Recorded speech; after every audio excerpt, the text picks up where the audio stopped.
নমস্কার বন্ধুরা, আমি আবার চলে এসেছি একটি ইউনিক এবং ট্র্যাডিশনাল রেসিপি নিয়ে, নিরামিষ আলুর দম। হ্যাঁ, ঠিকই শুনেছো, এটি সম্পূর্ণ নিরামিষ। তাহলে চলো দেখে নিই কীভাবে এটি তৈরি করতে হবে। একটি মিক্সিং জারে একটা টমেটো, 2 চামচ মতন আদা বাটা, কিছুটা কাজু আর 1 চামচ মতন ধনে জিরে গুঁড়ো দিয়ে ভালো করে একটা স্মুথ পেস্ট তৈরি করে নিতে হবে। এরপরে কড়াইয়ে কিছুটা সর্ষের তেল গরম করে তার মধ্যে নুন হলুদ দিয়ে আগে থেকে সেদ্ধ করে রাখা আলু দিয়ে ভালো করে ভেজে তুলে রাখতে হবে।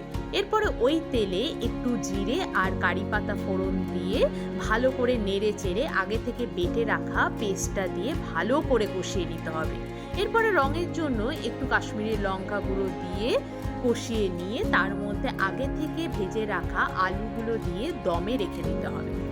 এরপরে উপর থেকে চেরা কাঁচা লঙ্কা, একটু নুন, স্বাদ মতন চিনি আর কসুরি মেথি অবশ্যই ক্রাশড করা দিয়ে ভালো করে নেড়ে চেড়ে উপর থেকে গার্নিশিংয়ের জন্য ধনেপাতা আর 1 চামচ ঘি ছড়িয়ে দিলেই রেডি হয়ে যাবে তোমাদের মনের মতন নিরামিষ আলুর দম।